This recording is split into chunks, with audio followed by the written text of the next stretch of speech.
तो new bus stand में 40 लोग आए हुए थे जो ईसाई धर्म का प्रचार कर रहे थे, जिनके पास ईसाई धर्म की सामग्री, प्रचार प्रसार की सामग्री और कुछ पैसा बरामद किया गया है। पूरा में रहे राजा वीरभद्र सिंह जी जो कि धर्म परिवर्तन के खिलाफ थे। अगर हम देखें जब जब सत्ता परिवर्तन होता है, जब जब कांग्रेस की सरकार आती है, तब तब यहाँ पर जितने भी हिमाचल प्रदेश हो चाहे कोई भी राज्य हो, यहाँ पर ऐसी घटनाएं बढ़ती रहती है। अगर हम बात करें आज के समय में, हर गांव में जो ईसाई धर्म का प्रचार हो रहा है, गरीब आदमियों को पैसा देकर, लालच देकर उनका धर्म परिवर्तन किया जा रहा है। हर गांव में आज के समय में, हर गांव में आज के समय में इनके प्रचार प्रसार के केंद्र मिलेंगे, चर्च मिलेंगे। खैर, ये तो एक जांच का विषय है। हो सकता है हम जो भी की सरकार है, सुख देने वाली सरकार, इसमें जांच करे या न करे वो उनका विषय है। अगर हम बात करें, हमने बाइल की खबर दिखाई थी, पिछले 2 दिन से हम लगातार खबर दिखा रहे हैं। वहां पर जो गुज्जर समुदाय द्वारा वहां की भूमि पर कब्जा किया जा रहा है। हालांकि प्रशासन, डीसी कुल्लू महोदय 2 साल पहले उस भूमि को वो निलंबित कर देते हैं, उस नौ तोड़ को वापस कर लेते हैं, लेकिन 2 साल तक कोई भी प्रशासन वहां पर उनके खिलाफ कोई आवाज नहीं उठाता है, ना उस कब्जे को खदेड़ा जाएगा। हमने खबर दिखाई थी जो सोसाइटियों के द्वारा हिमाचल की जनता को लूटा जा रहा है, और लूटा जा रहा है, पैसा खा के भाग रहे हैं। तो बदले में क्या मिलता है? लोकेंद्र सिंह वैद्य के ऊपर यहाँ पर FIR की गई है। हालांकि उन लुटेरों को नहीं पकड़ा जाता है। ये सुख देने वाली सरकार का अपना सुख देने का एक अपना नजरिया है। ये किसी भी तरीके से हिमाचल की जनता को, स्थानीय जनता को सुख दे सकती है। हम इसी विषय में आज बात करने की कोशिश करेंगे। हम यहाँ पर प्राणेश जी से बातचीत करने की कोशिश करेंगे। इनके सामने ये वाक्य हुआ है। सबसे पहले तो आपका स्वागत है लोकल न्यूज़ ऑफ इंडिया।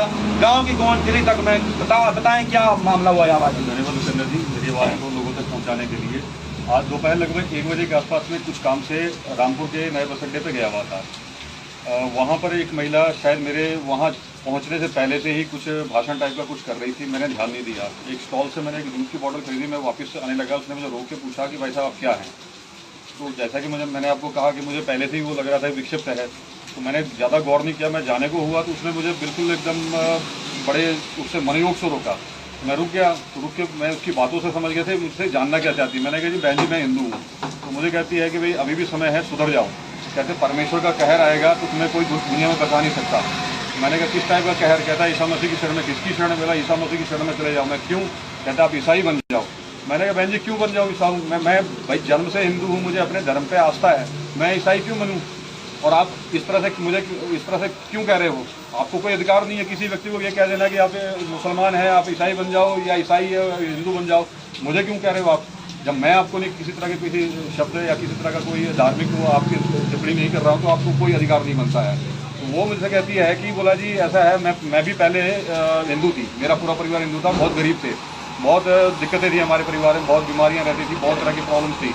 जब से हमने कहते हैं परमेश्वर की शरण ली है, हम ईसाई बने हैं, हमारी सारी दिक्कतें दूर हो गई है, अब हमें किसी तरह कोई प्रॉब्लम नहीं है।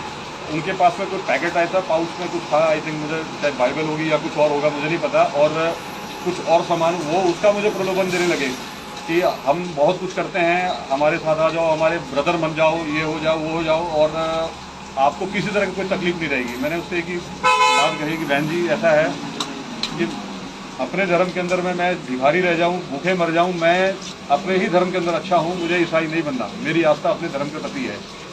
वो विवाद वहाँ सर, क्योंकि ऐसा होता है कि देखिए मुझे उसकी हालत देख के मुझे ऐसा ही लग रहा था कि एक महिला है और इस तरह से थोड़ा ठीक भी नहीं लगता है, तो उसको मैंने टालने की कोशिश की।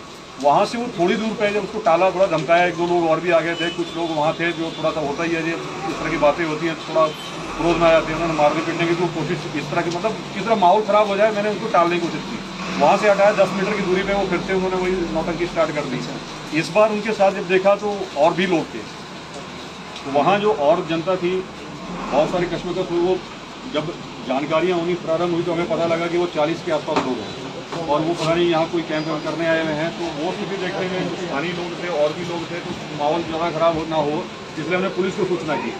उसके बाद में पुलिस आई, पुलिस ने मौके पे उनको देखा तो उनके पास से बहुत सारी चीज़ें बरामद हुई हैं।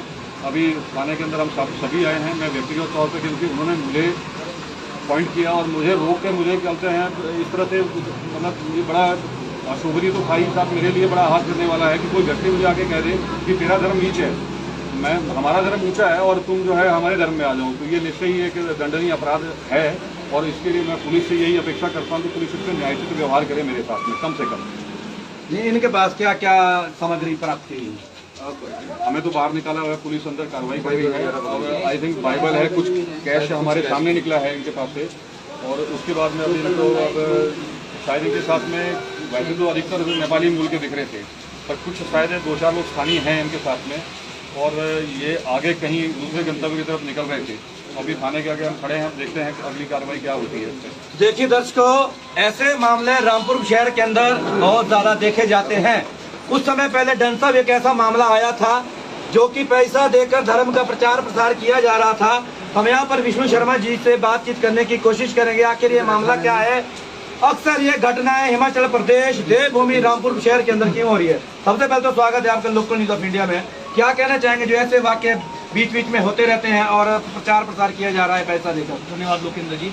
सबसे पहले तो मैं आपका ही और आपके न्यूज़ चैनल का बहुत बहुत धन्यवाद करना चाहूँगा कि आप लोग हिम्मत रखते हैं कि हिंदू धर्म के जो पक्ष में आप लोग अपनी आवाज़ उठाते हैं, पूरे हिंदू समाज की आवाज़। जो आज एक घटनाक्रम हुआ है, लगभग आज विश्व हिंदू परिषद को लगभग दोपहर 1 बजे के करीब बस स्टैंड से कोई अज्ञात फोन आता है जिसमें हमें सूचना दी जाती है कि भाई साहब यहाँ पर बस स्टैंड में धर्म परिवर्तन के जो हो रहा है प्रकरण चल रहा है। तो हम लोग यहाँ से 2-3 लोग वहाँ पे गए। हमने वहाँ जाकर देखा कि वहाँ पर पूरा हिंदू समाज एकत्रित हुआ था और वहाँ पे हमारे आने से पहले पुलिस भी पहुँच चुकी थी। तो हमने देखा कि जब हमने वहाँ पे बात की तो पुलिस ने जिन कुछ लोगों को पकड़ रखा था उनमें कुछ महिलाएं थी, कुछ पुरुष थे।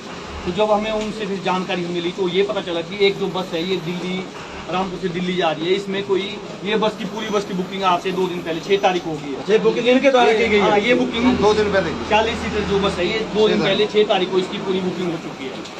और इसी बुकिंग में जो ये लोग हैं, ये लोग आ रहे हैं नरेन भाली में एक गाँव है शैली नामक गाँव। शैली गांव में इन लोगों का पिछले 22-23 दिनों से कोई सत्संग, ये तो कह रहे हैं भाई सत्संग चल रहा है और हम लोग जानते हैं वो सत्संग के रूप में क्या हो रहा था। तो वहाँ पर पिछले 22-23 दिनों से इनका कोई कार्यक्रम चला था जिसमें जहाँ तक हमें पूरा अंदेशा है, जिसमें इन लोगों को, ये लोग अधिकतर लोग जो नेपाली मूल के लोग हैं और इनके साथ एक मध्य प्रदेश का व्यक्ति है, एक हरियाणा का है और एक रोडू का लड़का है, एक वहीं स्थानीय शैली गाँव का एक लड़का है, उसका नाम कपिल है। तो ये लोग वहाँ पर जाकर, मुझे लग रहा है इन लोगों को जैसे हो ही सकता है, इसमें 100% कोई शक नहीं है कि इन लोगों को ट्रेनिंग, वहाँ पर ट्रेनिंग दी गई कि कैसे समाज में जाओ, समाज में बिखर जाओ और जो हिंदू धर्म के लोग हैं उन लोगों को बहला फुसलाकर धन का प्रलोभन देकर उनका ब्रेन वॉश कर उनका धर्म परिवर्तन कराया जाए।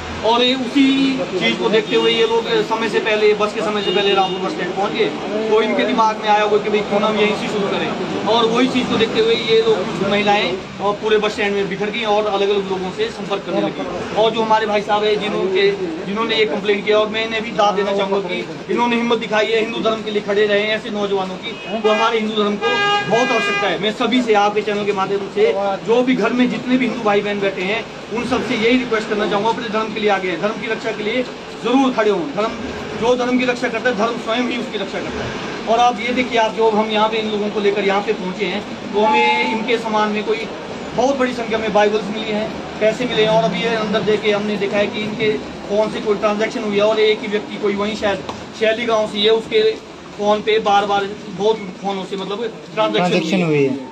ट्रांजैक्शन हुआ। अभी ऐसा ही 1.5 साल पहले एक मामला लालसा गांव में भी हुआ था, वहाँ भी विश्व हिंदू परिषद को सूचना मिली थी कि वहाँ पे धर्म परिवर्तन का काम हुआ। तो हम लोग यहाँ से गए थे और वहाँ पर आप मानेंगे एक गाड़ी के अंदर लगभग 2.5 लाख रुपये हमें कैश मिला था और 1500 से अधिक बाइबल मिली थी, वो भी इसी पुलिस स्टेशन में।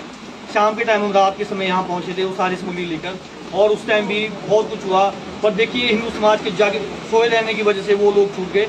और मैं अभी भी बार बार रिक्वेस्ट कर रहा हूँ, ये आज यहाँ हुआ है, कल ये जो आग है ना जी ये फैलेगी और एक दिन हमारे घर तक पहुँचेगी। शर्मा जी, जैसे कह रहे कि भाई हिंदू समाज को जागना होगा, जी जी।